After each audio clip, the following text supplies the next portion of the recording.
Seorang wanita asing baru saja menabrakku, menyelipkan secari kertas ke tanganku. Isinya, tersenyum. Bersikaplah biasa saja. Pria itu sedang mengikutimu. Jantungku serasa berhenti. Dengan gemetar, aku menoleh ke belakang. Ternyata, sebelum ceritanya dimulai, silahkan tulis di kolom komentar dari daerah mana saja teman-teman yang menonton cerita ini. Jangan lupa like dan subscribe agar channel ini bisa semakin berkembang dan bisa mempersembahkan cerita yang lebih menarik lagi. Lorong supermarket ini terasa lebih dingin dari biasanya. Atau mungkin hanya perasaanku saja. Aku, Dina, mendorong troli yang salah satu rodanya berdecit pelan setiap kali berbelok. Decitan itu menggores sarafku yang sudah tipis. Di kursi anak di bagian depan troli, Lia, putriku yang berusia 4 tahun, bersenandung pelan sambil memeluk boneka kelincinya yang sudah kusam. Cahaya lampu neon di atas kami berkedip-kedip, memantulkan bayangan rak-rak tinggi yang penuh dengan sereal sarapan. Aku menghela napas, menatap daftar belanjaan di tanganku. Susu, telur, roti, dan beberapa camilan untuk Lia. Seharusnya ini menjadi perjalanan belanja yang cepat dan biasa saja. Ibu, nanti beli es krim ya. Suara Lia yang jernih memecah lamunanku. Aku tersenyum, mengusap rambut ikalnya yang halus. Tentu, sayang. Asal Lia jadi anak baik dan duduk tenang di troli. Oke, Ibu, serunya riang. Aku mendorong troli melewati lorong minuman, lalu berbelok ke lorong sereal. Aku sedang meraih kotak sereal gandum madu kesukaan Lia ketika seseorang dengan sengaja, atau mungkin tidak sengaja, menabrak troliku dari samping. Tabrakan itu cukup keras membuat troli kami bergeser dan Lia sedikit terkejut. Oh, maafkan saya, kata seorang wanita. Aku mendongak, siap mengatakan, tidak apa-apa, tapi kata-kata itu membeku di tenggorokanku. Wanita di depanku berpenampilan biasa saja. Dia mengenakan jaket jeans dan rambutnya diikat ekor kuda. Tapi matanya sama sekali tidak biasa. Tatapannya tajam, mendesak, dan penuh dengan peringatan. Dia tidak terlihat seperti seseorang yang baru saja menabrak troli secara tidak sengaja. Dia mencondongkan tubuhnya sedikit, seolah ingin membantu merapikan kotak sereal yang hampir jatuh. Saya sungguh ceroboh, katanya lagi, suaranya pelan dan terkendali. Saat itulah aku merasakannya. Tangannya dengan cepat menyelipkan secari kertas yang terlipat kecil ke dalam telapak tanganku. Gerakannya begitu cepat dan tersembunyi, seolah sudah terlatih. Jantungku mulai berdebar, sebuah genderang perang yang tiba-tiba ditabuh di dalam dadaku. Aku menggenggam kertas itu erat-erat. Wanita itu, yang kini aku ketahui bernama Sarah dari lencana nama samar di jaketnya, mengangguk sekali, sangat halus, lalu mundur selangkah. Aku menatapnya bingung. Apa yang baru saja terjadi? Perlahan, dengan tangan yang mulai gemetar, aku membuka lipatan kertas itu di bawah pandangan mata Lia yang ingin tahu. Tulisan tangan di kertas itu cepat namun jelas, ditulis dengan tinta hitam. Bersikaplah biasa saja seolah tidak terjadi apa-apa. Pergilah ikuti aku saat aku pergi. Darahku serasa surut dari wajahku. Ini lelucon? Ini semacam permainan? Aku mendongak lagi ke arah wanita itu, Sarah. Dia sekarang berdiri beberapa langkah di belakangku, berpura-pura memeriksa label harga pada sekaleng biskuit. Dia tidak menatapku, tapi aku tahu dia mengawasiku. Napasku tercekat. Apa maksudnya ini? Bersikap biasa saja? Bagaimana aku bisa bersikap biasa saja setelah menerima pesan seperti ini? Kemudian, Sarah menoleh sedikit. Matanya bertemu dengan mataku. Dia tidak tersenyum. Bibirnya bergerak, mengucapkan kata-kata tanpa suara, tapi aku bisa membacanya dengan jelas di tengah keheningan lorong yang tiba-tiba terasa mencekam. Lalu dia berbisik, sangat pelan, nyaris tak terdengar. Pria itu sedang mengikutimu. Insting pertamaku adalah panik. Aku ingin meraih Lia, berteriak, dan berlari keluar dari tempat ini. Tapi pesan di tanganku menahanku. Bersikaplah biasa saja. Tersenyum. Aku mencoba tersenyum, tapi yang keluar mungkin lebih mirip seringai ketakutan. Aku memaksakan tawa kecil untuk Lia, yang mulai terlihat bingung. Ibu cuma kaget sedikit. Sayang, tidak apa-apa. Pria mana? Tanyaku pada Sarah, suaraku sendiri terdengar asing, bergetar dan lemah. Sarah tidak menjawab. Dia hanya menggerakkan dagunya sedikit, menunjuk ke arah belakangku, ke ujung lorong tempat rak-rak buah dan sayuran dimulai. Jantungku terasa seperti dipalu. Perlahan, sangat perlahan, aku memutar kepalaku. Aku tidak tahu apa yang akan kulihat. Seorang perampok? Seorang penculik? Aku menahan napas, mempersiapkan diri untuk pemandangan terburuk. Tapi apa yang kulihat jauh lebih buruk dari apapun yang bisa kubayangkan. Tubuhku seketika membeku. Sereal yang kupegang jatuh dari tanganku, menghambur di lantai dengan suara yang memekakan telinga. Tapi aku tidak mendengarnya. Aku tidak melihat apa-apa selain sosok itu. Di sana, di ujung lorong, berdiri seorang pria. Dia mengenakan kemeja biru sederhana dan celana jeans. Dia berpura-pura sedang memilih apel, memasukkannya ke dalam kantong plastik dengan santai. Tapi dia tidak menatap apel. Matanya tertuju lurus padaku. Aku tidak bisa bernapas. Aku tidak bisa bergerak. Seluruh duniaku seakan berhenti berputar. Aku mengenali pria itu. Tentu saja aku mengenalinya. Rambutnya yang sedikit ikal. Cara dia berdiri dengan bahu sedikit membungkuk. Dan bekas luka tipis di atas alis kanannya, kenang-kenangan dari masa kecilnya saat jatuh dari pohon mangga. Aku tidak bisa percaya siapa yang ada di sana. Dia adalah Dani. Saudara kembar suamiku, Doni. Pria yang seharusnya sudah meninggal dan dikuburkan 5 tahun yang lalu. Pria yang pemakamannya aku hadiri. Pria yang membuat suamiku, Doni, menangis berhari-hari dalam pelukanku. Pria yang fotonya masih tergantung di dinding ruang tamu kami sebagai kenangan. Dani masih hidup. Dan dia ada di sini. Mengikutiku. Duniaku runtuh. Kebohongan apa ini? Apa yang sedang terjadi? Rasa dingin yang menusuk menjalari tulang punggungku, lebih dingin dari lorong pendingin manapun di supermarket ini. Mataku terkunci pada sosoknya. Dia melihatku. Dia tahu aku telah melihatnya. Dan kemudian, hal yang paling mengerikan terjadi. Dia tersenyum. Senyuman dingin dan penuh perhitungan yang tidak pernah kulihat sebelumnya di wajahnya yang dulu ku kenal ramah. Ibu? Ibu kenapa? Suara Lia menyentakku kembali ke kenyataan yang mengerikan. Aku masih mematung. Kertas di tanganku remuk. Pria yang seharusnya mati itu mulai berjalan pelan ke arah kami. Panik adalah sebuah lautan, dan aku tenggelam di dalamnya. Kakiku terasa seperti tertanam di lantai linoleum supermarket. Dani, pria yang seharusnya menjadi abu di dalam tanah, kini berjarak kurang dari 30 meter dan semakin dekat. Dia tidak terburu-buru. Langkahnya santai, seolah dia tahu aku tidak punya tempat untuk lari. Senyum di wajahnya telah hilang, digantikan oleh ekspresi dingin yang membuat darahku membeku. Dina, panggilnya. Suaranya, suara yang sudah 5 tahun tidak kudengar, menghantamku seperti tamparan. Ibu, ayo pergi. Lia mulai merengek, merasakan ketakutan yang memancar dari diriku. Ya, sayang. Ya, kita pergi. Aku mencoba menggerakkan kakiku, tapi sendi-sendiku kaku. Jangan menoleh padanya. Pura-pura tidak kenal. Ikuti aku. Sekarang. Suara Sarah terdengar tegas di sampingku. Dia telah memposisikan dirinya di antara troliku dan Dani yang mendekat. Sarah tidak menunggu jawabanku. Dia mulai mendorong troli belanjaannya sendiri dengan kecepatan yang terkendali menuju kasir. Perintah itu, tindakan sederhananya, memecahkan kelumpuhanku. Aku menarik napas dalam-dalam, gemetar, dan memutar troliku, hampir menjatuhkan rak permen di sampingku. Maaf. Gumamku entah pada siapa. Aku mendorong troli secepat yang aku bisa, roda yang berdecit itu kini terdengar seperti jeritan minta tolong. Aku tidak berani menoleh ke belakang. Aku hanya bisa mendengar langkah kaki di belakangku, langkah kaki Dani, yang kini lebih cepat, lebih mantap. Dina, tunggu.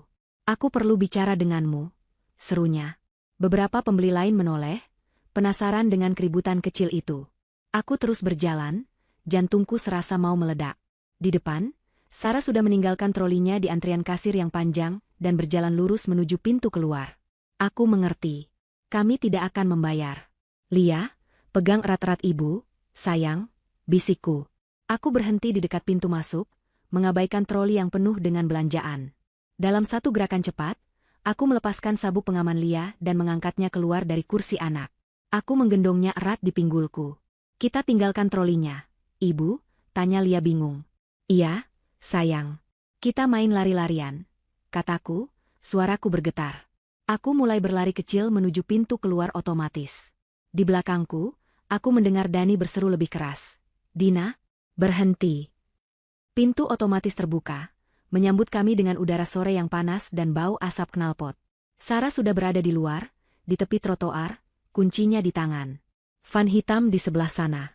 Lari, perintahnya, menunjuk ke sebuah van gelap yang terparkir agak jauh di area parkir.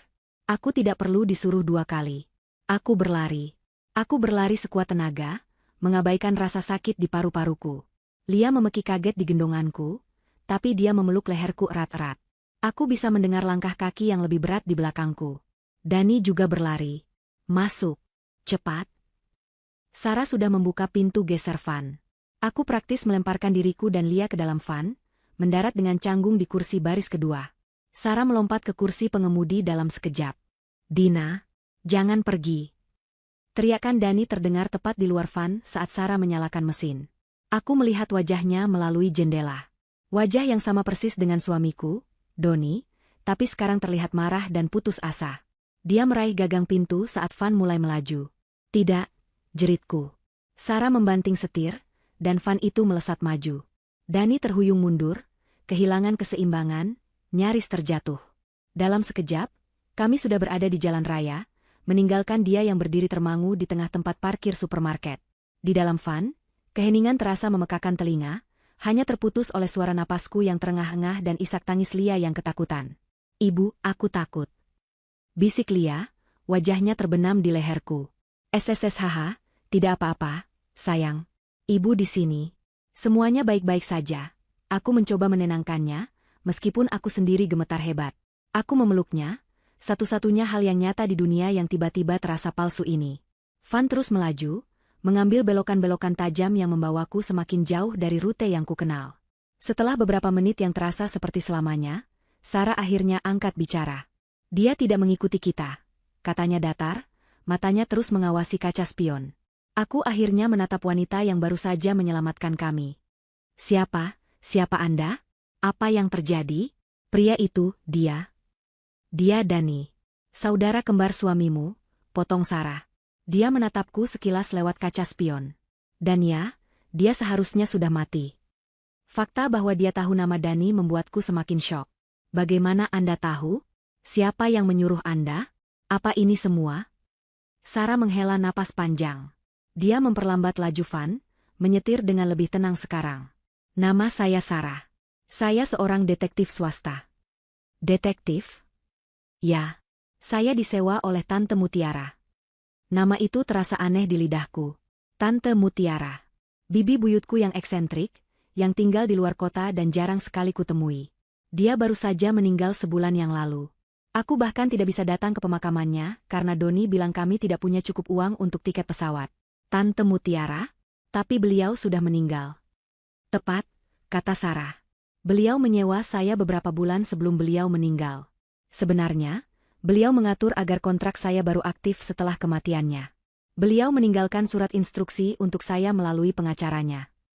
Instruksi apa? Tanyaku, bingung. Untuk mengawasimu. Untuk melindungimu jika diperlukan. Melindungiku? Dari apa? Sarah berbelok ke jalan kecil yang sepi, menepi di bawah pohon rindang. Dia mematikan mesin dan berbalik menghadapku sepenuhnya.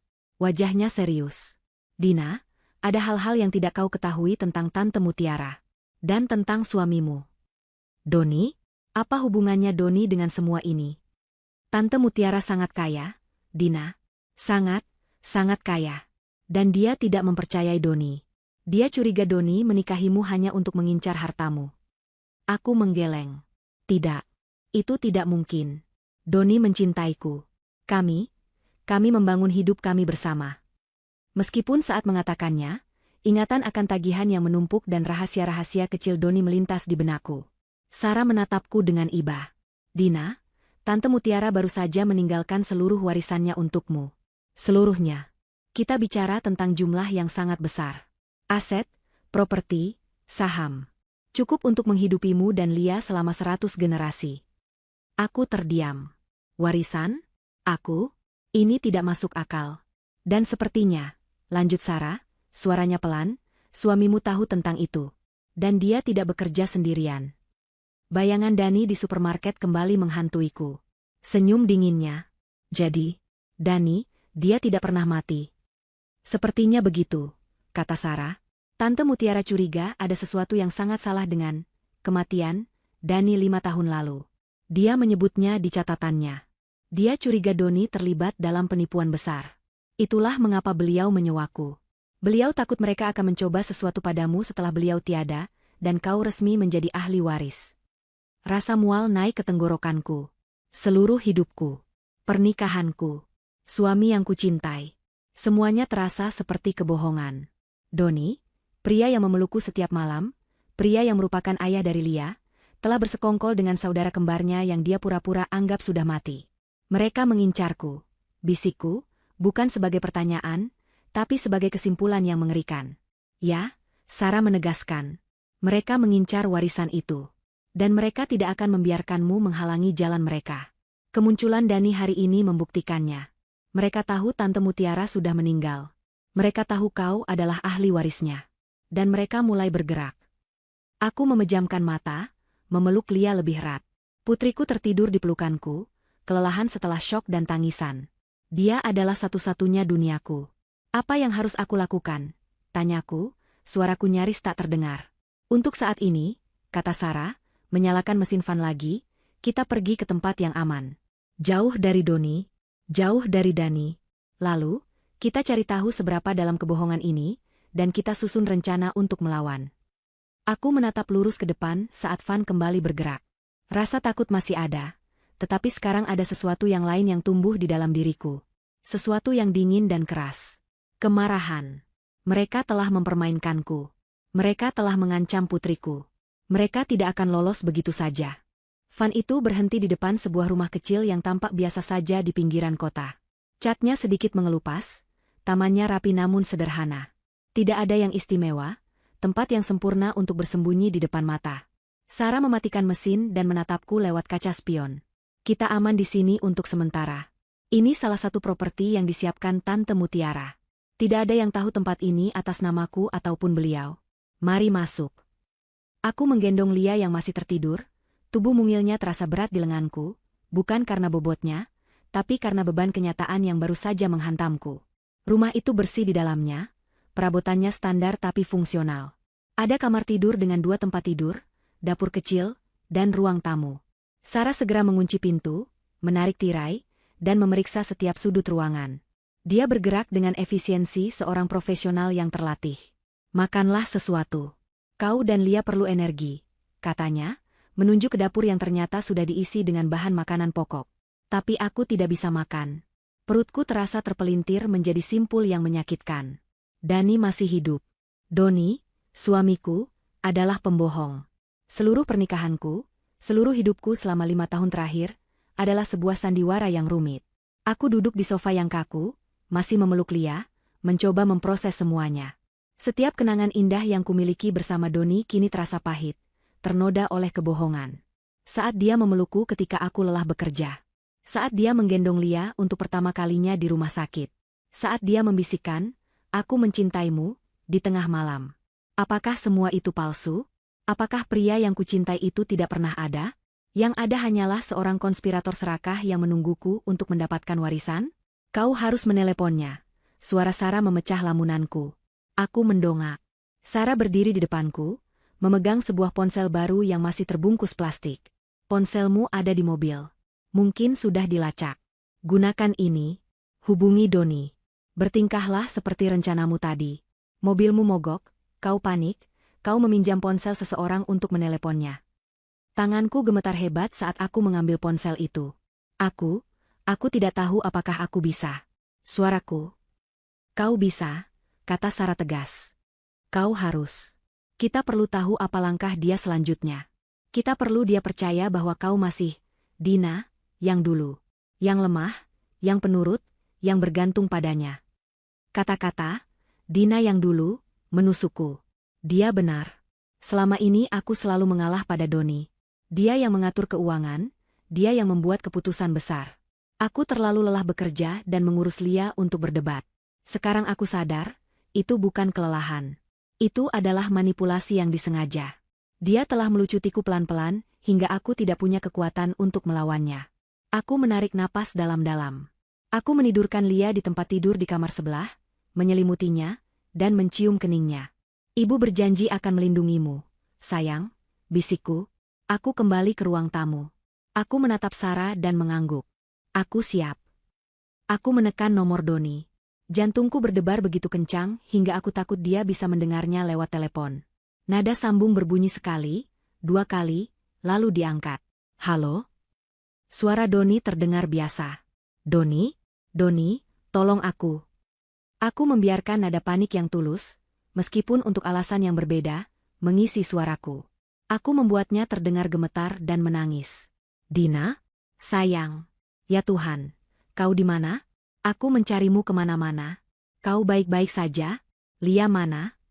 Suaranya penuh dengan kekhawatiran yang terdengar begitu tulus. Begitu meyakinkan. Aktor yang hebat. Aku tidak tahu. Mobilnya mogok di supermarket tadi. Isaku. Aku panik. Ponselku mati. Lalu ada pria aneh mengikutiku. Aku takut sekali. Apa? Pria aneh? Dia menyakitimu? Di mana kau sekarang? Terdengar suara kursi bergeser, dia pasti berdiri. Aku tidak tahu. Aku lari. Aku menumpang mobil orang. Sekarang aku di pom bensin entah di mana. Doni, aku takut. Jemput aku. Aku pinjam ponsel orang ini. Aku sengaja membiarkan kalimatku menggantung, membiarkannya berpikir aku putus asa. Hening sejenak di seberang sana. Aku hampir bisa mendengar otaknya bekerja. Tentu, sayang, tentu. Tetap di sana. Jangan kemana-mana. Kirimkan lokasimu. Aku di kantor, ada rapat besar, tapi aku akan batalkan semuanya. Aku akan segera ke sana. Aku mencintaimu, Dina. Semuanya akan baik-baik saja. Cepat, Doni. Aku takut. Aku janji. Panggilan itu ditutup. Aku menatap ponsel di tanganku, mual. Dia begitu pandai. Begitu licin. Bagian terkecil dari diriku yang masih naif sempat berharap. Mungkin Sarah salah. Mungkin ada penjelasan lain. Sarah, yang mendengarkan setiap kata melalui pengeras suara, hanya menatapku dengan ekspresi datar. Dia bohong, katanya singkat. Dia terdengar khawatir. Bisikku, meskipun aku tahu aku hanya menyangkal. Itu namanya acting, balas Sarah. Dia beralih ke laptopnya, yang sedari tadi dia siapkan. Tante Mutiara memberiku izin legal penuh untuk memantaunya jika aku merasa kau dalam bahaya. Dan kemunculan Dani di supermarket tadi sudah lebih dari cukup untuk mengaktifkan izin itu. Aku sudah menyadap ponselnya sejak sebulan lalu, tapi baru kuaktifkan 1 jam yang lalu, tepat setelah kita kabur. Dia memutar sebuah rekaman. Bukan rekamanku. Ini rekaman panggilan yang terjadi 15 menit sebelum aku meneleponnya. Panggilan yang dia lakukan segera setelah Dani pasti melaporkan kegagalannya di supermarket. Aku mendengar suara Doni. Tapi ini bukan Doni yang kukenal. Suaranya dingin, tajam, dan penuh amarah. Dia kabur. Bodoh. Dani, kau bodoh. Bagaimana bisa kau kehilangan dia di supermarket? Tugasmu hanya satu. Ada jeda sejenak, aku bisa mendengar suara gumaman samar dari Dani di seberang sana. Aku tidak peduli ada wanita lain. Kau seharusnya langsung ambil dia. Seret dia kalau perlu. Sekarang dia hilang. Kau tahu apa artinya ini? Jeda lagi. Tidak. Dia belum tahu apa-apa. Dia terlalu bodoh untuk mengerti. Dia pasti ketakutan. Dengar, dia akan menghubungiku. Cepat atau lambat, dia akan lari kepadaku. Aku akan menenangkannya, membawanya pulang. Kita harus mendapatkan kunci itu sebelum pengacara membacakan surat wasiatnya minggu depan. Kunci itu adalah segalanya. Kunci, bisikku pada Sarah. Doni di rekaman itu melanjutkan. Temukan dia. Periksa rumah teman-temannya, rumah orang tuanya yang sudah lama tidak dia kunjungi. Aku tidak peduli. Aku akan mengurus sisanya dari sini. Jangan gagal lagi, Dani. Atau kau tahu akibatnya. Panggilan itu berakhir. Aku terduduk lemas di sofa. Rekaman itu adalah paku terakhir di peti mati pernikahanku. Kunci itu adalah segalanya. Dia terlalu bodoh untuk mengerti. Rasa sakit di dadaku begitu hebat.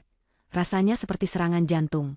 Pria yang kuberikan hidupku, ayah dari anakku, menganggapku bodoh.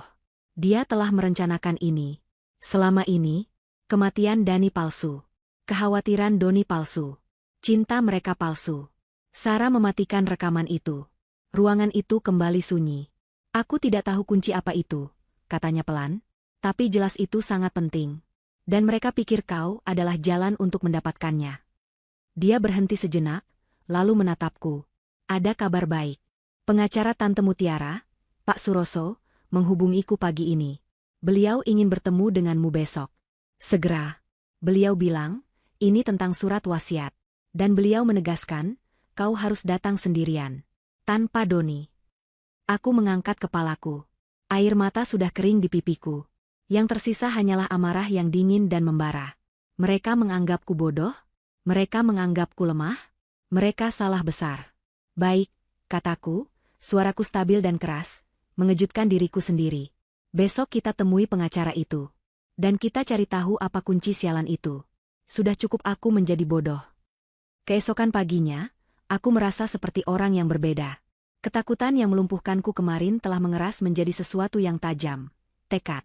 Aku menatap wajah Lia yang tidur damai di sampingku. Aku berjuang bukan lagi hanya untuk lari, tapi untuk masa depan putriku. Aku akan merebut kembali semua yang telah mereka coba curi dari kami. Kantor Pak Suroso berada di sebuah gedung pencakar langit di pusat kota. Semuanya terbuat dari kaca, baja, dan marmer yang mengilap. Rasanya seperti dunia lain dibandingkan dengan kehidupan sederhanaku yang penuh dengan tagihan dan diskon supermarket. Sarah mengantarku sampai ke lobi. Saya akan tunggu di seberang jalan. Di kafe itu. Awasi sekelilingmu. Jika ada yang aneh, segera pergi, katanya. Aku mengangguk. Aku masuk ke lift sendirian, jantungku berdebar, tetapi tanganku tidak lagi gemetar. Pak Suroso adalah seorang pria tua yang rapi dan berwibawa. Matanya terlihat bijak, dan dia menyambutku dengan senyum ramah namun formal. Nyonya Dina, selamat datang. Saya turut berduka atas meninggalnya bibi Anda, Mutiara. Beliau wanita yang luar biasa. Kami duduk di kursi kulit yang mewah di ruang kantornya yang besar. Pemandangan kota terbentang di bawah kami. Pak Suroso, aku memulai, tidak ingin berbasa-basi. Saya tahu Tante Mutiara mewariskan sesuatu untuk saya. Dan saya tahu, suami saya mengincarnya. Ekspresi Pak Suroso menjadi serius. Nyonya Dina, bibi Anda bukan hanya mewariskan sesuatu. Beliau mewariskan segalanya. Beliau adalah wanita yang sangat kaya. Nilai asetnya jujur saja, kami masih dalam proses menghitungnya. Properti di 3 benua, saham di puluhan perusahaan teknologi besar, koleksi seni yang tak ternilai. Sederhananya, Anda sekarang adalah salah satu wanita terkaya di negeri ini. Aku menelan ludah. Triliunan.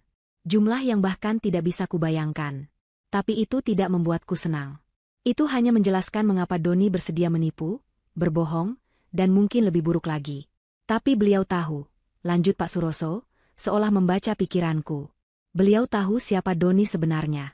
Beliau tahu Doni menikahimu hanya karena namamu. Karena dia tahu kau adalah kerabat terdekat Mutiara yang masih hidup. Beliau bahkan sudah lama curiga bahwa kematian Dani 5 tahun lalu adalah sebuah rekayasa. Jadi ini semua ujian? Tanyaku. Bukan sekadar ujian, Nyonya. Ini adalah benteng pertahanan, katanya. Tante Mutiara tidak menyerahkan warisan itu begitu saja. Beliau tahu Doni dan Dani akan bergerak begitu beliau tiada. Jadi, beliau mengunci warisan itu. Mengunci? Seperti apa? Secara fisik. Seluruh aset likuid, sertifikat saham, surat berharga, dan akta properti utama disimpan dalam sebuah brankas pribadi di Zurich, Swiss. Brankas itu dirancang khusus. Brankas itu tidak bisa dibuka dengan kode atau sidik jari. Brankas itu hanya bisa dibuka menggunakan 3 kunci fisik yang berbeda. 3 kunci kuno yang dibuat khusus. Aku teringat kata-kata Doni di rekaman. Kunci itu adalah segalanya. Doni tahu tentang ini? Setengah tahu, kata Pak Suroso. Tante Mutiara sengaja membocorkan informasi setengah-setengah melalui sumber yang dia tahu tidak bisa dipercaya. Dia ingin Doni tahu tentang adanya warisan dan sistem kunci. Dia ingin memancingnya. Doni dan Dani tahu mereka butuh 3 kunci, tapi mereka sama sekali tidak tahu di mana kunci-kunci itu berada. Mereka mengira kau, sebagai ahli waris utama, akan diberitahu lokasinya. Tapi aku tidak tahu, kataku jujur. Tepat. Tante Mutiara tidak memberitahuku lokasi semua kunci. Beliau bilang itu terlalu berbahaya jika satu orang tahu semuanya. Tapi, Pak Suroso membuka laci mejanya, beliau memberiku petunjuk untuk kunci pertama. Dan petunjuk ini hanya untukmu. Dia mengeluarkan sebuah amplop tebal dan menyerahkannya padaku. Dengan tangan yang sedikit gemetar, aku membukanya. Di dalamnya bukan surat. Hanya ada selembar foto lama yang warnanya sudah agak pudar. Aku terkesiap. Itu adalah foto rumah masa kecilku di kampung. Sebuah rumah panggung kayu sederhana yang sudah puluhan tahun kosong sejak kakek nenekku meninggal dan orang tuaku pindah ke kota. Rumah yang hampir kulupakan. Aku membalik foto itu. Di baliknya, ada tulisan tangan Tante Mutiara yang elegan. Kenangan pertama kita adalah harta karun pertama. Aku langsung teringat. Ingatan itu muncul begitu jelas. Aku, seorang gadis kecil berusia 6 tahun, baru saja kehilangan ayahku. Aku duduk menangis di ayunan di bawah pohon mangga besar di halaman rumah itu. Tante Mutiara, yang jarang sekali kutemui, datang dan duduk di sampingku. Dia tidak banyak bicara, tapi dia memberiku sebuah kotak musik kecil. "Simpan ini," katanya. "Setiap kali kau sedih, ingatlah bahwa di tempat paling sederhana pun bisa ada musik yang indah." Itu adalah satu-satunya kenangan jelasku tentang beliau. "Doni membenci tempat itu," bisikku pada Pak Suroso. Saat aku pernah bercerita tentang rumah itu, dia bilang itu adalah simbol kemiskinan yang harus kulupakan. Dia tidak pernah mau aku membahasnya. "Tepat sekali," kata Pak Suroso. "Tante Mutiara memilih tempat yang paling Doni remehkan. Tempat yang dia anggap tidak berharga. Dia tahu suamimu yang serakah tidak akan pernah berpikir untuk mencari di tumpukan kayu tua. Kunci pertama ada di sana," kataku, lebih sebagai pernyataan daripada pertanyaan. "Beliau sangat mempercayaimu, Dina. Beliau merancang ini agar hanya kau yang bisa memecahkannya." Pak Suroso mencondongkan tubuhnya, tatapannya mendesak. "Tapi sekarang mereka tahu pembacaan surat wasiat sudah dekat. Mereka tidak menemukanmu. Mereka akan putus asa. Mereka akan mulai berpikir di luar kebiasaan. Kau harus ke sana, ambil kunci pertama itu. Dan kau harus melakukannya sebelum mereka menyadari kemana kau pergi." Aku menggenggam foto itu erat-erat. Perjalanan ke kampung itu memakan waktu berjam-jam. "Ini berisiko. Saya akan ke sana," kataku. "Kau tidak bisa pergi sendirian," kata Pak Suroso. "Doni dan Dani sangat berbahaya." "Saya tidak sendirian," kataku, memikirkan Sarah yang menunggu di seberang jalan. Aku meninggalkan kantor Pak Suroso dengan sebuah misi. Perburuan telah dimulai. Ini bukan lagi hanya tentang melarikan diri. Ini tentang mengambil kembali apa yang menjadi hakku dan hak Lia. Ini tentang memastikan Doni dan Dani mendapatkan apa yang pantas mereka dapatkan. Permainan telah berubah, dan sekarang, aku yang akan menetapkan aturannya. Kami tidak kembali ke rumah aman yang pertama. Sarah jelas memiliki banyak tempat persembunyian yang disiapkan oleh Tante Mutiara.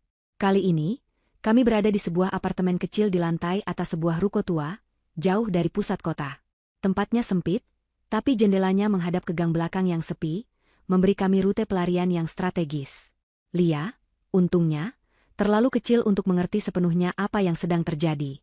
Baginya, ini adalah petualangan aneh di mana dia tidak boleh jauh-jauh dari ibu atau Tante Sarah. Aku membentangkan foto rumah masa kecilku yang pudar di atas meja dapur yang dingin. "Kunci pertama ada di sini," kataku, suaraku mantap. "Di rumah kakekku di kampung. Di bawah pohon mangga, tempat ayunanku dulu." Sarah mempelajari foto itu. Dia mengunyah ujung pulpen, matanya yang tajam memindai. "Kampungmu. Seberapa jauh?" 6 jam perjalanan darat jika lancar," jawabku. "Jalannya kecil dan terpencil. Jarang ada yang ke sana." "Itu bagus sekaligus buruk," gumam Sarah. "Bagus karena sulit dilacak. Buruk karena jika kita terjebak di sana, bantuan tidak akan bisa datang dengan cepat." Dia menatapku. "Doni dan Dani sedang putus asa. Mereka tidak menemukanmu. Mereka pasti sedang menyisir semua tempat yang mungkin kau datangi. Rumah orang tuamu, rumah teman lama, semuanya. Doni tidak akan pernah berpikir aku akan ke sana," kataku yakin. "Dia membenci tempat itu. Dia menyebutnya kandang ayam. Dia pikir aku juga membencinya." Sarah mengangguk perlahan. "Baik. Kita gunakan kebenciannya itu sebagai keuntungan kita. Kita akan pergi malam ini, saat lalu lintas padat dan mudah untuk berbaur. Kita butuh mobil baru." Dia mengeluarkan ponsel sekali pakainya, dan mulai mengetik pesan-pesan singkat. "Aku punya satu orang kepercayaan di kota ini.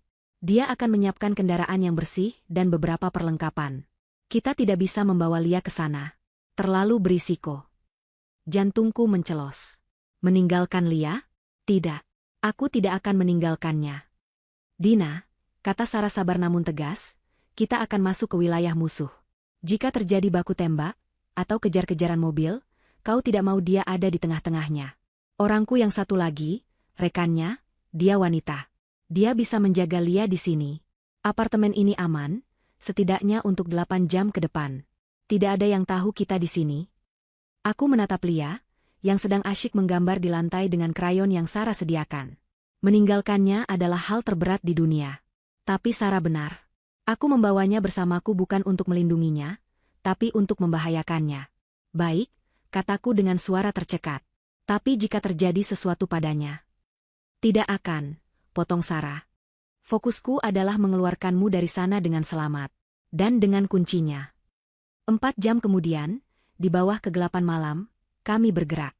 Seorang wanita parubaya yang ramah namun tampak tegar datang untuk menjaga Lia. Aku harus menahan air mata saat memeluk putriku. Ibu pergi sebentar ya, sayang. Ada urusan. Jadi anak baik dengan tante ini. Lia mengangguk, terlalu mengantuk untuk protes. Sarah dan aku menyelinap keluar. Sebuah sedan tua berwarna gelap, yang tampak biasa saja namun kudengar mesinnya menderu halus, menunggu kami di ujung jalan. Seorang pria kurus berwajah datar, yang Sarah panggil Budi, duduk di kursi pengemudi. Dia hanya mengangguk pada kami. Perjalanan itu adalah siksaan terpanjang dalam hidupku.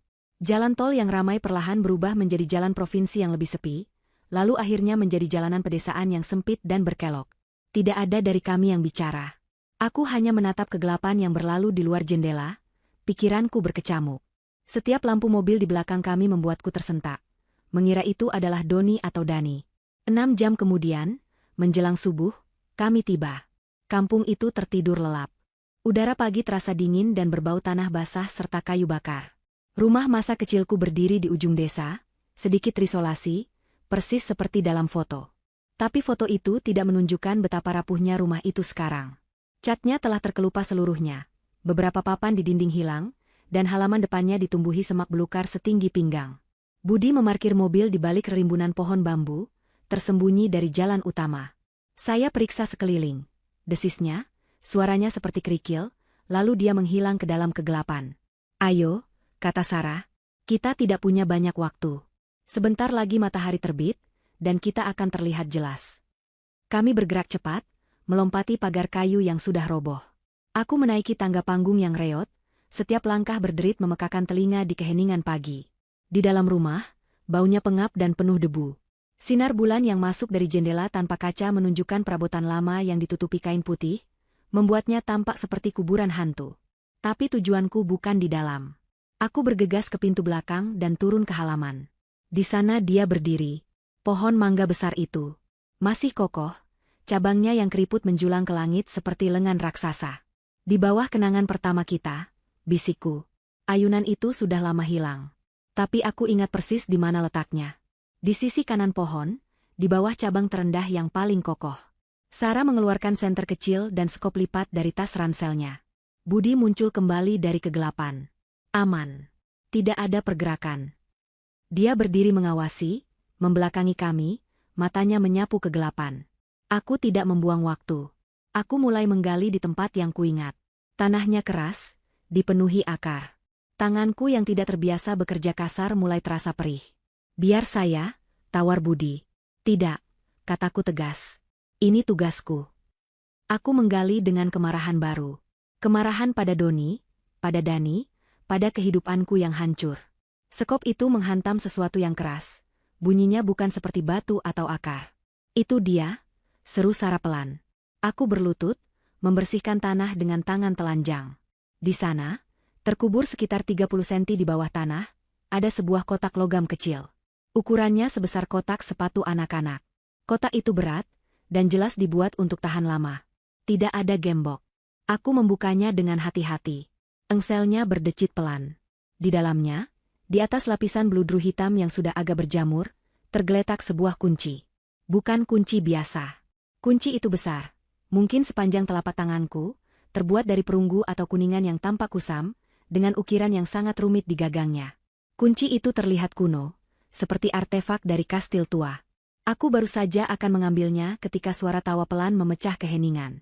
Kerja bagus, Dina. Kau melakukan semua pekerjaan beratnya untukku. Jantungku serasa berhenti berdetak. Budi dan Sarah langsung berbalik, senjata teracung. Tapi terlambat. Lampu sorot mobil yang sangat terang menyala dari balik rimbunan pohon di seberang halaman, membutakan kami semua. Jangan bergerak, sebuah suara memerintahkan. Dani melangkah keluar dari kegelapan, berdiri tepat di bawah sorotan lampu, seolah dia adalah bintang pertunjukan. Dia tidak sendirian.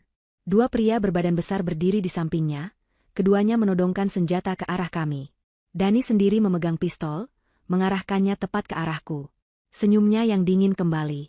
Kau benar-benar berpikir kami tidak akan tahu? Doni mungkin membenci tempat ini, tapi aku selalu mendengarkan ceritamu. Aku ingat kau pernah bilang tempat ini adalah satu-satunya tempat jujur di duniamu. Betapa naifnya. Dani, desisku, tubuhku gemetar antara amarah dan ketakutan. Serahkan kuncinya, Dina, katanya, melangkah lebih dekat. Dan mungkin aku akan membiarkan teman-teman barumu ini hidup. Mungkin. Sarah dan Budi tidak bergerak.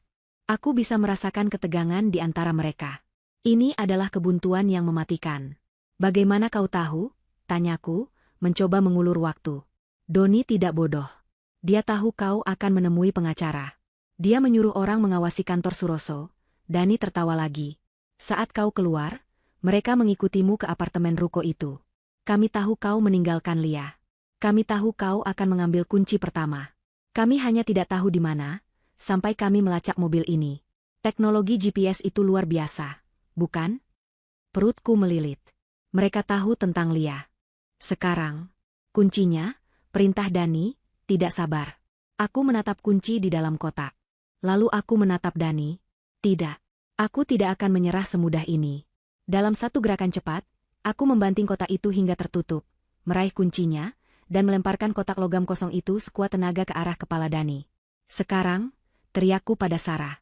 Raungan Dani saat kotak itu menghantam bahunya, dia mengelak, adalah sinyal yang dibutuhkan Sarah dan Budi. Sarah menembak ke arah lampu sorot, memecahkannya seketika dan menjerumuskan halaman ke dalam kegelapan yang kacau. Budi melompat ke arah pria bersenjata terdekat. Tembakan meletus di mana-mana. Dina, ke mobil. Bawa kuncinya. Sarah berteriak sambil memberikan tembakan balasan, bersembunyi di balik pohon mangga. Aku berlari. Aku tidak pernah berlari secepat ini. Aku melompati pagar yang roboh, suara tembakan dan teriakan mengejar di belakangku. Aku bisa mendengar Budi bergulat dengan salah satu pria. Aku mendengar Sarah meneriakkan sesuatu dalam bahasa kode. Aku melompat ke kursi penumpang sedan. Pergi. Pergi. Budi menyusul sedetik kemudian, melompat ke kursi pengemudi. Sarah, teriakku. Dia di belakang kita. Dia mengambil motor yang mereka bawa, teriak Budi. Mesin menderu hidup, dan ban berdecit di tanah saat dia memutar mobil dengan paksa. Tembakan menghantam jendela belakang, memecahkannya menjadi ribuan keping. Aku menjerit dan menunduk. Budi menginjak gas. Saat kami melesat keluar dari desa, aku melihat ke belakang. Sarah muncul di atas motor trail, melaju kencang di belakang kami. Dan di belakangnya, sebuah SUV hitam yang tadi lampunya disorotkan, mengejar dengan cepat.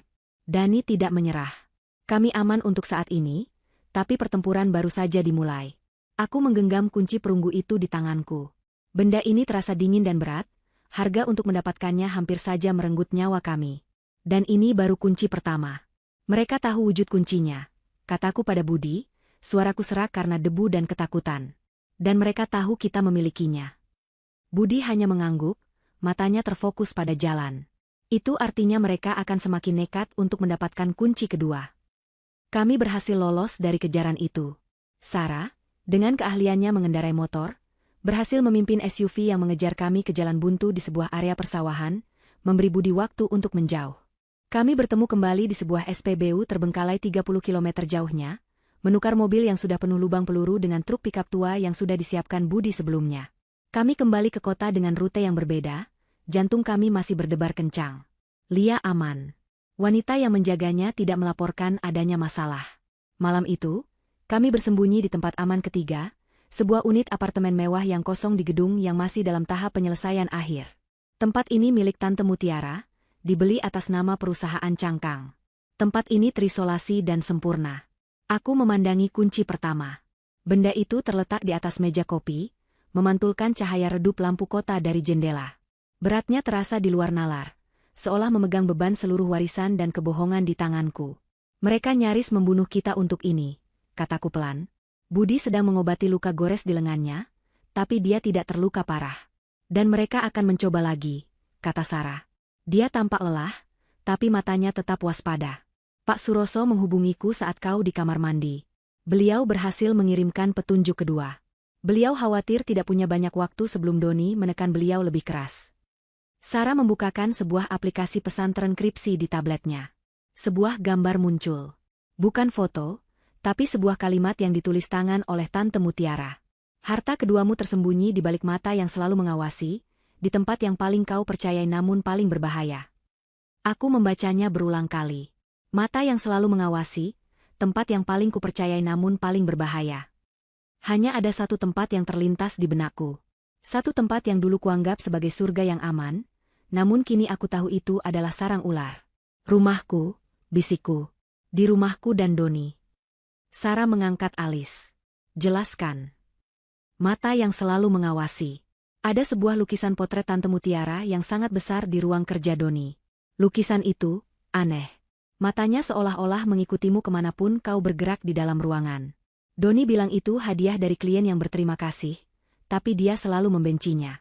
Dia hanya menyimpannya karena pelukisnya terkenal dan harganya mahal. Tapi sekarang aku sadar. Tante Mutiara pasti sengaja memberikannya padanya. Tempat yang paling kau percayai namun paling berbahaya.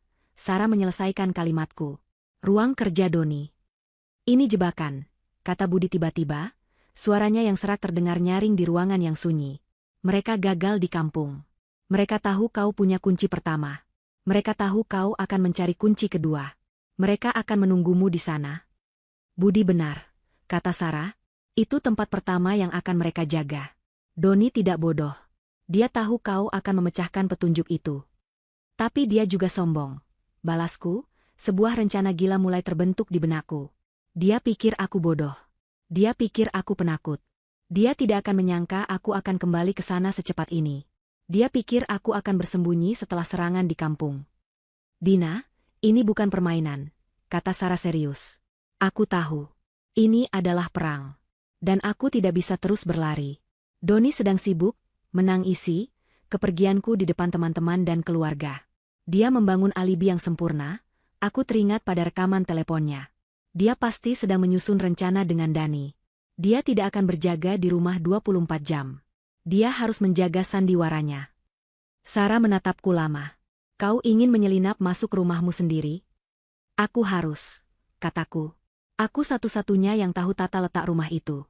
Aku tahu di mana kamera pengawas yang dipasang Doni. Dia bilang itu untuk keamanan Lia, tapi aku tahu sekarang itu untuk mengawasiku. Aku tahu cara mematikannya dari panel di ruang cuci. Sarah menghela napas panjang, menimbang-nimbang. Ini gila. Tapi, kau mungkin benar. Kesombongannya adalah titik butanya. Kita bisa melakukannya. Tapi kita lakukan dengan caraku. Malam ini, saat dia pasti sedang keluar, mencari istrinya yang hilang. Rencana itu disusun dengan cepat. Sarah memiliki alat untuk melacak ponsel Doni. Seperti yang kuduga, pada jam 9 malam, dia bergerak. Dia pergi ke sebuah bar mewah di pusat kota, tempat dia dan teman-temannya sering berkumpul. Dia sedang memainkan perannya sebagai suami yang putus asa dan mencari pelarian.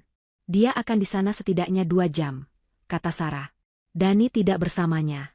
GPS Dani menunjukkan dia berada di seberang kota, mungkin di markas mereka. Ini adalah kesempatan kita. Aku mengenakan pakaian serba hitam yang disiapkan Budi. Jantungku berdebar begitu kencang hingga aku takut Sarah bisa mendengarnya dari seberang mobil.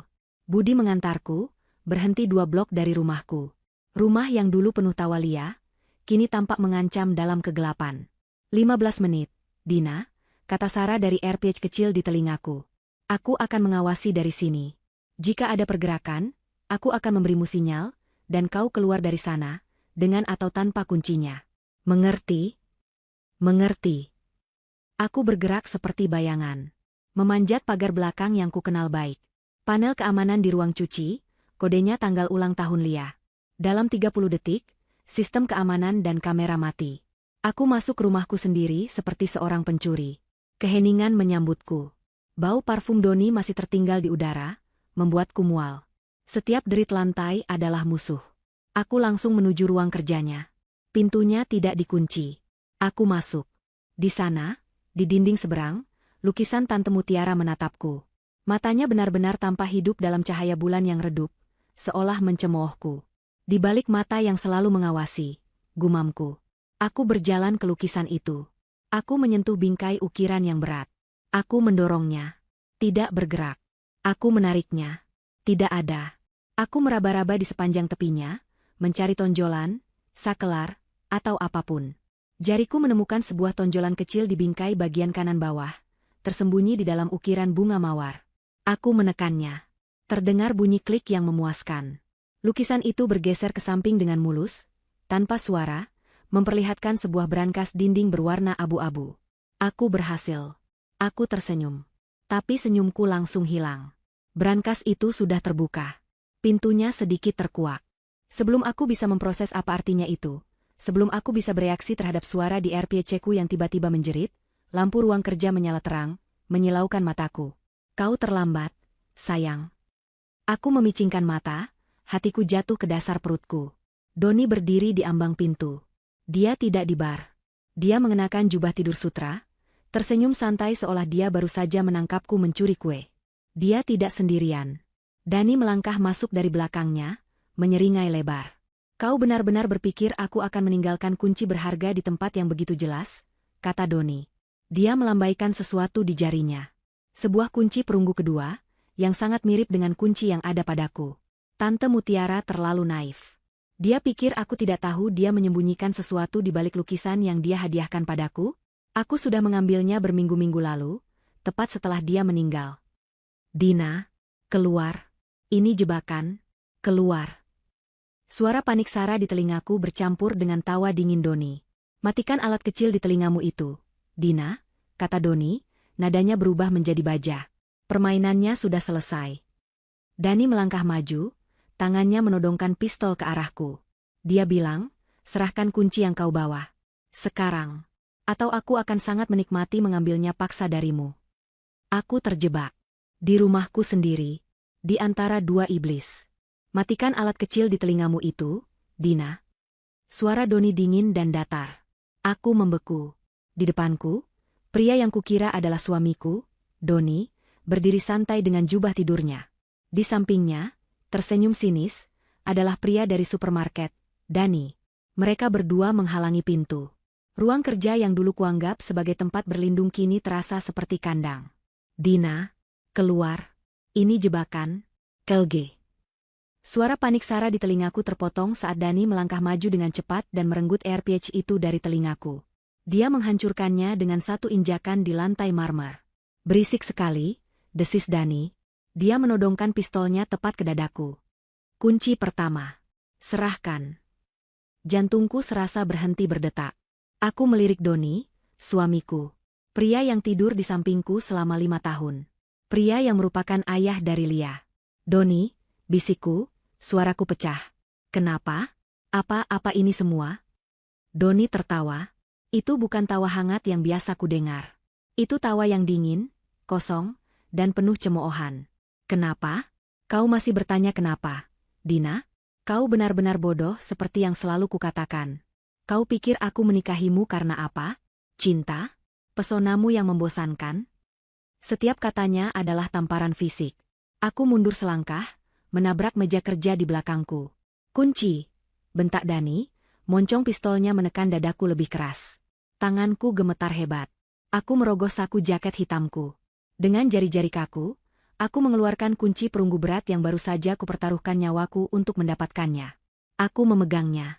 Doni melangkah maju dan mengambilnya dari tanganku dengan kasar. 1, katanya, mengagumi kunci itu di bawah cahaya lampu. Lalu dia merogoh saku jubahnya dan mengeluarkan kunci kedua, yang identik dalam kerumitannya. 2. Dia mengangkat kedua kunci itu. Lihat, begitu mudahnya. Dan aku bahkan tidak perlu mengotori tanganku dengan menggali tanah di kampung kumuhmu itu. Bagaimana kau tahu? Tanyaku. Pelacak, aku melihatmu pergi ke bar. Oh, itu. Doni tersenyum meremehkan. Ponsel cadangan yang kuberikan pada asistenku. Aku menyuruhnya bersenang-senang malam ini atas nama Doni Saputra. Sementara Doni Saputra yang asli, dia menepuk dadanya, menunggu istrinya yang bodoh pulang ke sarang. Kalian berdua? Aku memandang dari Doni ke Dani. Kalian saudara. Bagaimana bisa kalian? Dani tertawa lagi, tawa yang lebih kasar dari Doni. Saudara? Ya, kami saudara. Tapi disitulah letak kesalahan terbesarmu, Dina sayang. Kau bahkan tidak bisa membedakan kami. Aku tidak mengerti. Apa maksudmu? Pria yang kukenal sebagai Doni, suamiku, melangkah mendekat, wajahnya hanya beberapa inci dari wajahku. Bau aftershave mahalnya yang dulu kusukai kini membuatku mual. Selama 5 tahun kau tidur di sampingku. Dina, bisiknya. 5 tahun kau menciumku. 5 tahun kau membesarkan anakku. Dan kau tidak pernah sadar. Rasa dingin yang menusuk menjalari tulang punggungku. Sadar akan apa? Pria dari supermarket, yang kuanggap Dani, melangkah maju ke dalam cahaya. Dia bukan Doni, bodoh. Aku menatap suamiku. Matanya. Mata yang selalu kukira penuh cinta itu, kini berkilat penuh kemenangan jahat. Namaku Dani, kata suamiku. Selalu Dani. Duniaku runtuh untuk kedua kalinya. Tidak, itu bohong. Doni adalah suamiku. Dani meninggal 5 tahun lalu dalam kecelakaan itu. Justru sebaliknya, sayang, kata Dani, suamiku. Saudaraku, Doni, pria yang lembut, pria yang baik hati, pria yang sebenarnya kau cintai, dialah yang meninggal di dalam mobil naas itu. Aku ada di sana, aku melihatnya. Dia tersenyum saat melihat kengerian di wajahku. Itu kecelakaan yang sangat menguntungkan. Aku terluka parah, tapi aku selamat. Ketika aku sadar di rumah sakit, perawat terus memanggilku, Doni. Identitas kami tertukar. Jadi aku biarkan saja. Kenapa? Jeritku. Kenapa? Pria dari supermarket itu akhirnya angkat bicara. Dan saat dia bicara, aku sadar. Suara ini yang kudengar di telepon. Suara dingin yang memerintah Dani di rekaman Sarah. Karena aku menyuruhnya. Aku berbalik menatap pria itu. Pria yang kuanggap Dani. Lalu kau siapa? Pria itu merapikan jasnya. Dia melangkah maju. Dia dan Dani, suamiku, berdiri bersebelahan. Mereka identik, tapi tidak. Pria ini memiliki aura yang lebih gelap, lebih mengintimidasi. Akulah pria yang seharusnya kau nikahi, Dina. Pria yang foto-fotoku bersamamu masih ada di album pernikahanmu. Katanya, akulah Doni. Aku nyaris pingsan. Tidak mungkin. Doni sudah mati. Doni, yang asli, sang dalang, tersenyum. Tidak. Yang mati di mobil itu adalah seorang gelandangan yang kami bayar untuk mabuk dan mengemudi, yang kebetulan kami pakaikan jaket Dani. Kecelakaan itu kami rekayasa. Kami harus membuat salah satu dari kami mati untuk mencairkan asuransi dan melunasi hutang judi Dani yang menumpuk. Sementara aku, lanjut Dani, si suami palsu, mengambil tempat Doni. Aku mengambil alih hidupnya, perusahaannya. Dan tentu saja, tunangannya yang naif yang kebetulan adalah ahli waris tunggal mutiara. Aku menatap pria yang telah menjadi suamiku. Pria yang memeluk Lia. Jadi, Lia dia. Oh, dia anakku, kata Dani, suamiku, bangga. Darah dagingku. Itu satu-satunya bagian yang tidak palsu. Aku telah hidup dalam kebohongan yang paling rumit. Pria yang kucintai, Doni, telah memanipulasiku dari awal. Dia menyuruh saudara kembarnya yang kejam, Dani, untuk menikahiku, sementara dia sendiri bersembunyi di balik bayang-bayang, mengendalikan segalanya. Pria di supermarket adalah Doni yang asli. Pria di rumahku adalah Dani, si penipu. Jadi, apa sekarang?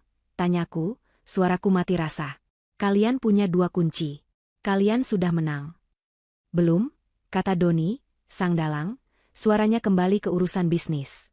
Belum sepenuhnya. Masih ada kunci ketiga. Dan kami tahu di mana petunjuknya. Dia mengeluarkan selembar kertas dari sakunya. Tante Mutiara yang bodoh itu mengirimkan petunjuk terakhirnya ke Pak Suroso pagi ini. Dan Pak Suroso yang malang itu sekarang sedang bekerja sama dengan orang-orang kami. Dia membacakan petunjuk itu. Kunci terakhir menunggu di tempat istirahat terakhir dari keserakahan. Dan kami, kata Dani, suamiku, sambil menyeringai, tahu persis di mana itu. Villa peristirahatan Tante Mutiara di puncak bukit. Villa itu juga memiliki brankas utama, tambah Doni, sang dalang. Tempat semua harta itu disimpan. Dan menurut catatan Tante Mutiara, brankas itu hanya bisa dibuka oleh ahli warisnya yang sah, setelah ketiga kunci dimasukkan. Dia menatapku. Itu artinya, kami masih membutuhkanmu, Dina. Kau adalah pembuka pintu kami. Rasa dingin merayapiku. Lia, di mana Lia? Senyum Doni, sang dalang, melebar. Ah, ya. Jaminan kita. Jangan khawatir. Dia aman. Tim kami sudah menjemputnya dari tempat persembunyianmu yang menyedihkan itu saat kau sibuk bermain sebagai pencuri di sini. Tidak. Ayo pergi, perintah Doni, sang dalang. Kita punya harta warisan untuk diambil. Mereka membawaku paksa. Perjalanan ke villa itu adalah neraka. Aku duduk diapit oleh kedua iblis kembar itu, di kursi belakang sebuah SUV mewah. Aku tidak menangis. Aku tidak bisa. Pikiranku dipenuhi gambaran Lia. Villa itu megah. Sebuah istana modern yang menempel di sisi tebing, menghadap ke laut. Villa itu terisolasi, tidak ada tetangga sejauh mata memandang. Tempat yang sempurna untuk sebuah kejahatan. Lia ada di sana, di ruang tamu yang besar, dijaga oleh seorang wanita berwajah keras. Ibu, teriaknya, berlari ke arahku. Aku memeluknya erat, mencium rambutnya. Tidak apa-apa, sayang. Ibu di sini. Mengharukan, cibir Doni, sang dalang. Sekarang, ke taman. Mari kita selesaikan ini.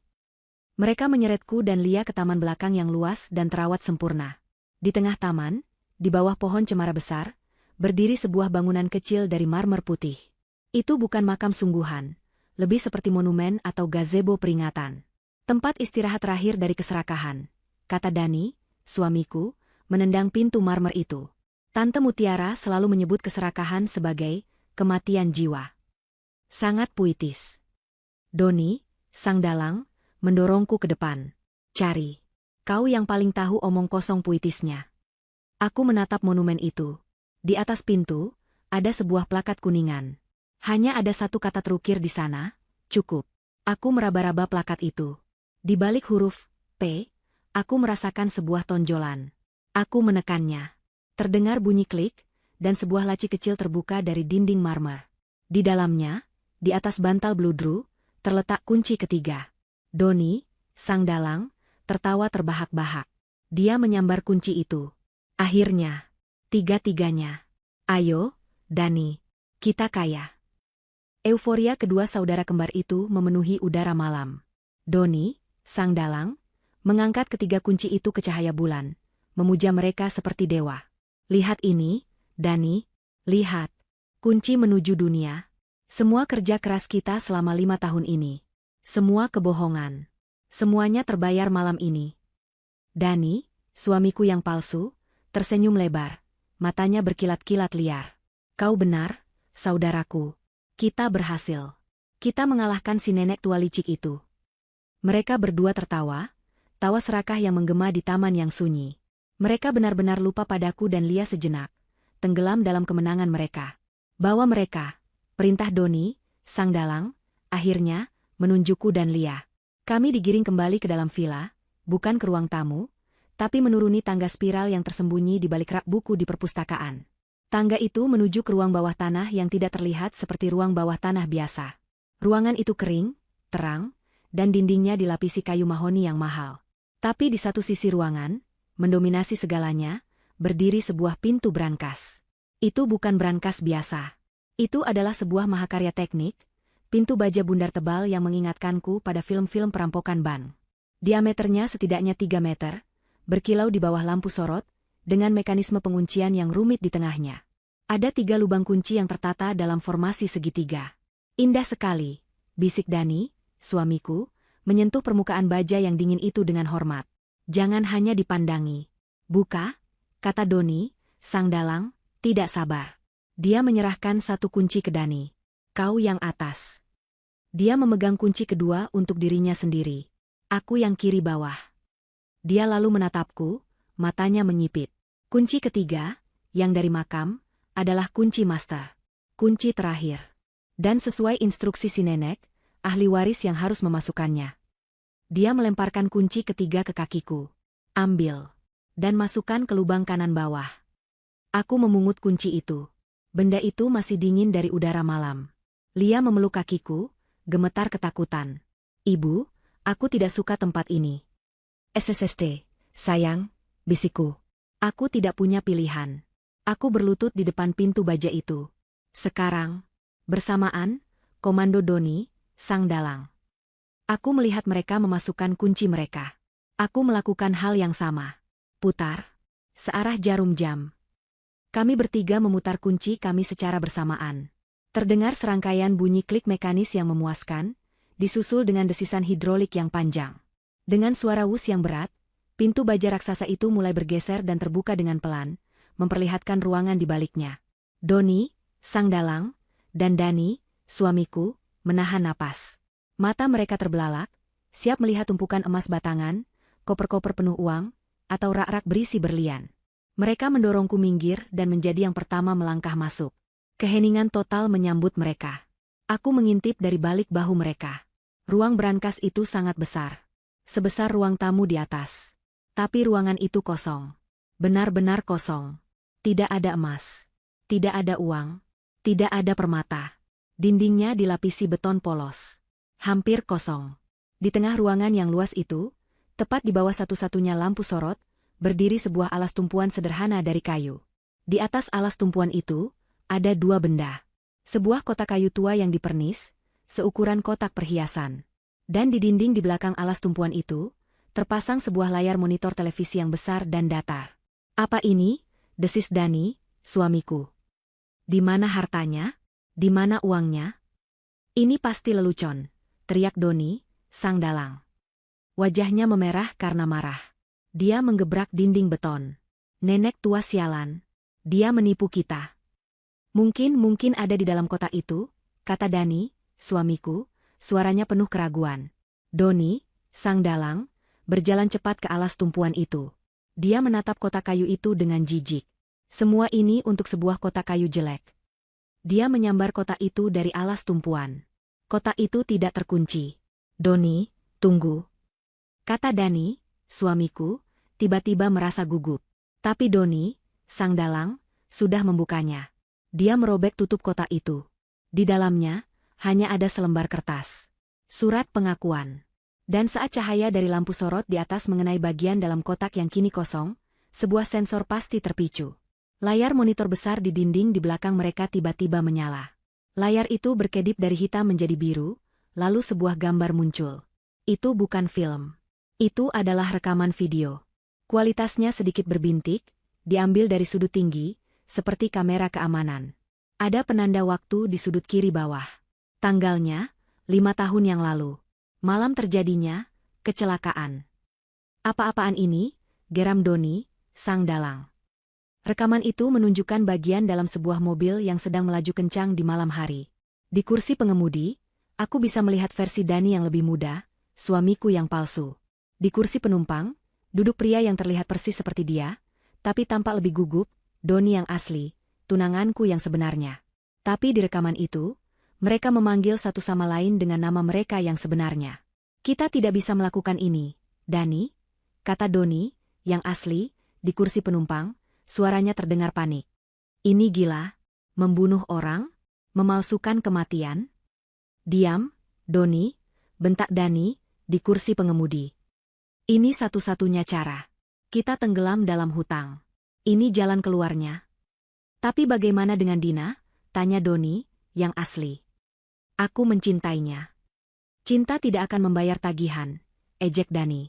"Dengar, rencananya sederhana. Kita tabrakan mobil ini dengan mobil si gelandangan itu. Kita bakar. Aku akan mengambil tempatmu. Aku akan menikahi Dina. Kita berdua akan kaya. Kau hanya perlu bersembunyi selama beberapa tahun." "Tidak. Aku tidak mau," teriak Doni, yang asli. Dia meraih kemudi. Terjadi pergulatan. Mobil itu oleng dengan hebat. "Lepaskan," jerit Dani. Lalu, di rekaman itu, terlihat jelas. Dani, suamiku yang palsu, melepaskan satu tangan dari kemudi, mengambil sesuatu yang berat dari sisinya, sepertinya kunci ban, dan menghantamkannya ke kepala Doni, saudara kembarnya, dengan sekuat tenaga. Doni, yang asli, tersentak. Darah mengalir di wajahnya. Dia ambruk di kursinya, tidak bergerak. "Doni," kata Dani, suamiku, suaranya tiba-tiba terdengar kecil. "Doni." Mobil itu masih melaju kencang. Rekaman itu berakhir dengan suara decitan ban yang memekakan telinga dan suara benturan yang mengerikan.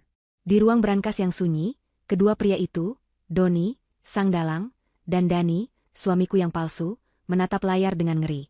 Itu bohong, bisik Doni, sang dalang. Tapi dia gemetar. Lalu aku sadar. Pria yang kusangka Doni, sang dalang, selama ini, pria dari supermarket, pria yang mengatur segalanya. Dia bukan Doni, kau. Bisikku pada Dani, suamiku yang palsu. Di kecelakaan itu, kau. Dani, suamiku yang palsu, menatap pria yang bersamanya. Pria yang kuanggap sebagai Doni sang dalang. Dia bukan Doni, kata Dani, suamiku yang palsu, suaranya gemetar. Dia hanya gelandangan lain yang mirip denganku, yang kujadikan kambing hitam. Yang kuubah wajahnya agar terlihat seperti aku. Yang kukendalikan dengan uang. Lalu dia menatap layar. Dan dia menatap pria yang mati di layar itu. Doni sudah mati, bisik Dani, suamiku yang palsu. Jadi kau. Aku menatap pria yang telah menjadi suamiku. Kaulah dalang sebenarnya. Selalu hanya kau. Kau membunuh saudaramu sendiri. Dan kau. Layar monitor berkedip lagi. Sebuah video baru dimulai. Kali ini, Tante Mutiara yang sedang menatap lurus ke kamera. Dia tampak tua, tapi matanya tajam. Halo, Dani, katanya, suaranya memenuhi ruangan. Jika kau menonton ini, berarti keserakahanmu telah membawamu ke tempat istirahat terakhirnya. Halo, Dani. Suara Tante Mutiara dari layar monitor itu jernih dan dingin, seolah dia sedang duduk di ruangan itu bersama kami. Jika kau menonton ini, berarti keserakahanmu telah membawamu ke tempat istirahat terakhirnya. Seperti yang sudah kuduga. Dani, suamiku yang pembunuh itu, mundur selangkah. Wajahnya pucat pasi. Pria akomplicenya, si Dani palsu, berdiri mematung di dekat pintu, matanya liar, menyadari bahwa dia hanyalah alat. Aku selalu tahu ada yang salah denganmu, lanjut suara Tante Mutiara. Video di layar kini menunjukkan Tante Mutiara, duduk di meja kerjanya, berbicara langsung ke kamera seolah sedang merekam wasiat video. Kau memiliki keserakahan yang sama dengan ayahmu. Saat Doniku yang malang dan baik hati, tiba-tiba memintaku uang dalam jumlah besar, aku tahu itu bukan untuknya. Itu untukmu. Untuk hutang judimu. Layar berkedip, menunjukkan rekaman baru. Sebuah garasi. Dani, suamiku, terlihat sedang memasang sesuatu di bawah dashboard mobil yang sama dengan yang ada di video kecelakaan. Aku tidak bisa meyakinkan Doni bahwa kau adalah racun, kata Tante Mutiara. Jadi, aku melakukan hal yang kubisa. Aku memasang alat perekam dan pelacak di mobil yang kubelikan untuknya. Aku berharap bisa mendapatkan bukti penipuanmu. Aku tidak pernah menyangka. Suaranya bergetar untuk pertama kalinya, penuh duka, aku akan mendapatkan bukti pembunuhan. Video pertama, video pembunuhan Doni yang asli, diputar ulang di layar, kali ini tanpa suara, sebuah pengingat yang mengerikan. Dani, suamiku, berteriak. Mati. Matikan. Dia mencari-cari remote, tapi tidak ada. Tante Mutiara kembali ke layar. Kau membunuh saudaramu, Dani. Kau mencuri hidupnya. Kau mencuri tunangannya. Dan kau pikir aku akan membiarkanmu dan ahli warisku hidup dalam kebohonganmu. Dan kau, Tante Mutiara kini seolah menatap pria akomplice di dekat pintu. Pria malang yang wajahnya kau ubah agar mirip dengan saudaramu. Kau pikir dia akan berbagi harta ini denganmu? Kau pikir dia akan membiarkan saksi hidup? Kau hanyalah pion terakhir yang akan dia buang. Sama seperti dia membuang saudaranya sendiri. Pria, Dani palsu, itu menatap Dani, suamiku. Ketakutan dan kemarahan kini terlihat jelas di wajahnya. Dia benar? Kau akan membunuhku, bukan? Diam, bodoh, bentak Dani, suamiku. Dia benar, jerit pria itu. Kau berjanji setengah. Kau bilang kita akan berbagi. Harta? Tante Mutiara tertawa dari layar. Tawa itu dingin. Tidak ada harta di brankas ini, kalian orang-orang bodoh. Brankas ini tidak pernah dirancang untuk menyimpan uang. Lalu untuk apa? Bisik Dani, suamiku. Brankas ini, kata Tante Mutiara, adalah warisan yang sebenarnya. Ini adalah bukti. Ini adalah kebenaran. Video di layar berganti lagi. Menunjukkan rekaman langsung. Dari kamera tersembunyi. Menunjukkan kami.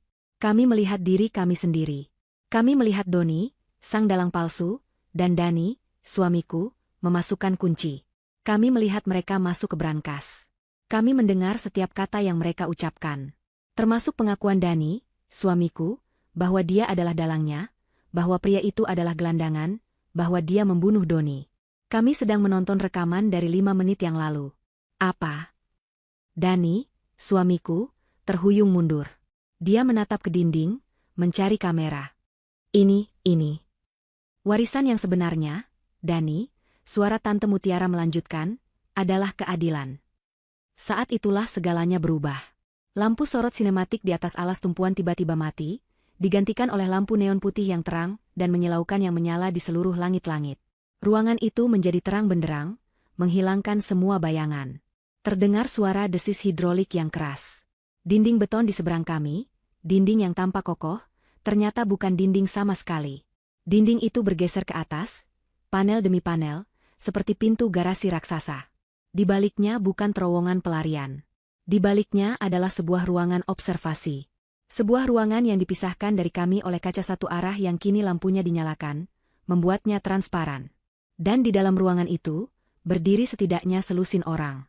Polisi berseragam lengkap. Pria berjas. Pak Suroso, yang terlihat lelah namun menang. Dan di barisan paling depan, berdiri Sarah. Dia memegang mikrofon. Terima kasih atas pengakuan lengkapnya, Tuan Dani. Suara Sarah menggema di ruang brankas, diperkuat oleh pengeras suara. Setiap kata, setiap video, telah direkam dan disaksikan secara langsung oleh pihak berwenang. Brankas itu bukan brankas. Itu adalah panggung. Itu adalah ruang interogasi raksasa. Dan kami adalah aktor utamanya. Waktu seakan berhenti selama sedetik. Dani, suamiku, dan pria akomplicenya berdiri membeku, wajah mereka pucat pasi di bawah cahaya neon yang kejam. Mereka menatap kerumunan di balik kaca seperti hewan yang terperangkap. Lalu, kekacauan pecah. Tidak. Dani, suamiku, meraung. Itu bukan raungan manusia, tapi raungan binatang buas yang terluka. Dia tidak mencoba lari. Dia berbalik, matanya merah, dan menerjangku. Ini semua salahmu. Pelacur licik. Jika aku tidak bisa memilikinya, kau juga tidak. Dia melompat ke arahku dan Lia, tangannya terulur seperti cakar. Aku menjerit, menarik Lia ke belakangku, tapi aku tidak cukup cepat. Dina.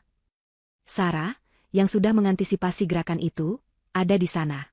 Pintu samping yang tidak kami sadari keberadaannya di ruang brankas terbuka, dan Sarah melompat masuk, bergerak lebih cepat dari yang pernah kulihat. Dia mendorongku dan Lia menjauh dari jangkauan Dani. Di saat yang sama, polisi menyerbu masuk dari ruangan observasi.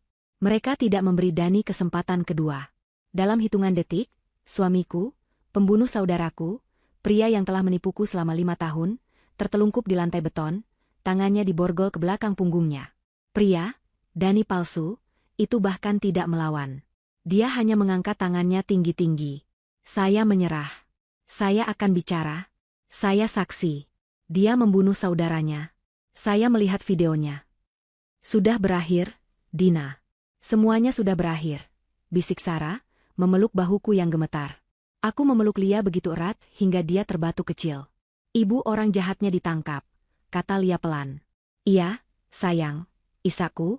Air mata akhirnya mengalir. Orang jahatnya sudah ditangkap. Pak Suroso mendekati kami. Wajahnya dipenuhi kelegaan. Nyonya Dina, Anda lebih kuat dari yang Tante Mutiara bayangkan. Anda tidak diculik? Tanyaku. Tidak, katanya sambil tersenyum tipis. Itu semua bagian dari rencana Tante Mutiara. Kami harus memastikan Dani, suamimu, mendapatkan petunjuk terakhir. Kami harus memancingnya ke sini. Satu-satunya tempat yang dirancang khusus untuk menjebaknya. Villa ini telah dilengkapi dengan teknologi perekam canggih selama bertahun-tahun, menunggu hari ini.